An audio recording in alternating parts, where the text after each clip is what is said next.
History usually celebrates action. Battles are remembered. Speeches are quoted. Decisions are praised for their boldness. We are taught that history moves forward when leaders act. That progress requires motion. That hesitation is failure. But history is more complicated than that. Some of the most consequential moments were shaped not by action. They were shaped by restraint. Moments when leaders chose to wait. Moments when they refused to react. Moments when doing nothing changed everything. This documentary explores those moments. Not accidents, not ignorance, but deliberate restraint. In times of crisis, pressure builds quickly. Advisors demand decisions. The public expects movement. Silence is rarely tolerated. History textbooks reinforce this expectation. They focus on wars fought, laws passed, empires expanded. Restraint rarely earns credit. It leaves no monuments. It produces no dramatic images. Yet again and again, restraint alters outcomes more deeply than action. In June 1812, Napoleon Bonaparte invaded Russia. He led more than 600,000 soldiers. It was the largest army Europe had ever seen. Napoleon expected a decisive battle, a swift confrontation, a clear victory. Instead, the Russian army retreated. Again, and again, and again, villages were abandoned. Supplies were burned. Fields were destroyed. Napoleon believed this retreat signaled weakness. European warfare demanded confrontation. Russian commanders refused. Their strategy was simple. Do not engage. Do not commit. Let time fight the battle. As months passed, distance stretched supply lines. Winter approached. The army weakened. By December 1812, the retreat began. Fewer than 100,000 soldiers survived. Russia did not defeat Napoleon through attack. It defeated him through restraint. In February 1898, the American battleship USS Maine exploded in Havana Harbor. The cause was unclear. Public outrage followed immediately.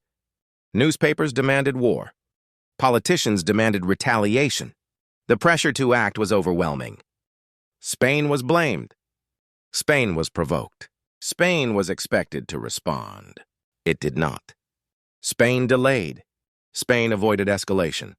Spain remained diplomatically passive. War eventually came, but historians later noted something important. Immediate retaliation could have drawn European powers into the conflict. By choosing restraint at the critical moment, Spain limited the scale of war. Even in defeat, inaction reduced destruction. In June 1858, Charles Darwin received a letter. Inside was a scientific manuscript. It described a theory nearly identical to his own. Darwin had worked on his theory for over 20 years. He could have rushed to publish. He could have discredited the author. Instead, Darwin paused. He chose not to act immediately.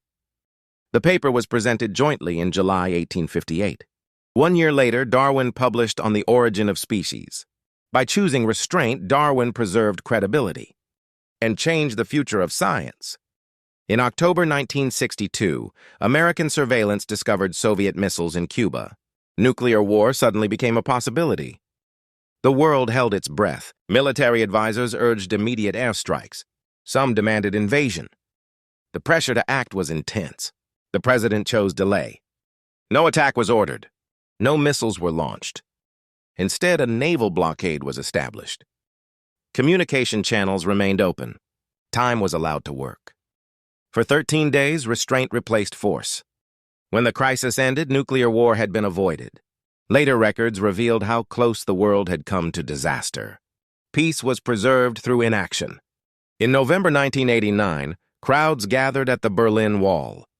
East German border guards awaited instructions. Clear orders never arrived. They could have used force. They could have closed the gates. They did not. No official command opened the wall. No announcement authorized it. Hesitation filled the gap. Within hours, the wall ceased to function. A symbol of the Cold War collapsed. German reunification followed. History changed without a single order. Across these moments, a pattern emerges. Action satisfies pressure. Restraint preserves options. Doing nothing delays irreversible decisions. It prevents escalation. It allows consequences to reveal themselves. Inaction is not weakness. It is often strategy. But restraint is not always wisdom. History also records the cost of inaction: delayed responses to famine, ignored warnings before disasters, unchecked aggression. The challenge lies in timing, knowing when restraint becomes neglect. History provides no clear formula, only hindsight. History is not shaped only by action. It is shaped by what people choose not to do. Battles never fought, orders never given, moments deliberately withheld. The most powerful decision in history is often invisible, because sometimes doing nothing changes everything.